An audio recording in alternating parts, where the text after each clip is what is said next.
எப்பேர்ப்பட்ட மனுஷனா இருந்தாலும், புகழோட உச்சத்துக்கு எவ்வளவு தூரம் வந்து போனாலும், அவங்களுக்குன்னு சில பலம், பலவீனம் இருக்கத்தான் வந்து செய்யும்.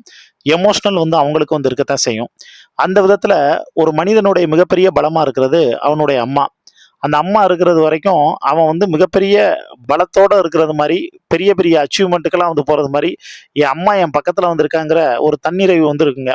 ஆனா, என்னதான் மத்த கூட இருக்கிறவங்க சுத்தி இருந்தாலும், அந்த அம்மாங்கிற கேரக்டரோ, இல்ல அப்பாங்கிற கேரக்டரோ வந்து இல்லாதப்ப, ஏதோ யானையோட பலம் வந்து இழந்து போனது மாரி ஒரு மனுஷன் வந்து பார்த்தோன்னா உடைஞ்சு போயிருவான்.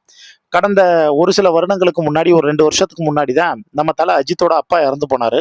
இப்ப அவங்களோட அம்மா வந்து பார்த்தோன்னா வந்து இறந்து போயிட்டாங்க. நம்ம தல அஜித் வந்து துபாயிலேருந்து பதறி அடிச்சுட்டு கிளம்பி வரும்போது, அவர் மேனேஜர் மூலியமா சொன்ன வந்து ஒரு விஷயம். அது எங்களுக்காகவே வாழ்ந்த வந்து ஒரு ஆன்மா. அந்த ஆன்மாவோட இறுதிச் சடங்கு வந்து பார்த்தீங்கன்னா, எங்க குடும்ப உறுப்பினர்கள் மட்டும் கலந்துக்கிட்டு வந்து நடக்கிற மாரி தான் இருக்கும். இத ஒரு பெரிய விஷயமா வந்து ஆக்க வேண்டாம். அப்படிங்கிறது மாரி அவர் துபாயிலேருந்து கிளம்பி வரும்போதே வந்து சொல்லிட்டாருங்க. அதுக்கப்புறமும் வந்து இப்ப இறுதி சடங்கெல்லாம் வந்து நல்லபடியா வந்து பார்த்தோன்னா வந்து முடிச்சுட்டாங்க. முடிச்சதுக்கப்புறமும் நம்ம தல அஜித் வந்து ஒரு விஷயத்த வந்து அவர் மேனேஜர் மூலியமா அனௌன்ஸ்மென்ட் பண்ணியிருக்காரு. அதுதான் இப்போ ஃபுல்லா வந்து சோசியல் மீடியாக்கள்லாம் வந்து வைரல் ஆகிட்டு வந்து வருது. அப்படி நம்ம தல அஜித் அவர் மேனேஜர் மூலியமா என்ன சொன்னார் அப்படிங்கிற ஃபுல் டீட்டெயில்ஸ் எல்லாத்தையும் நீங்க தெரிஞ்சுக்கணும் அப்படின்னா, கீழ இருக்கக்கூடிய வீடியோ லிங்க கிளிக் பண்ணி கேட்டு தெரிஞ்சுக்கங்க.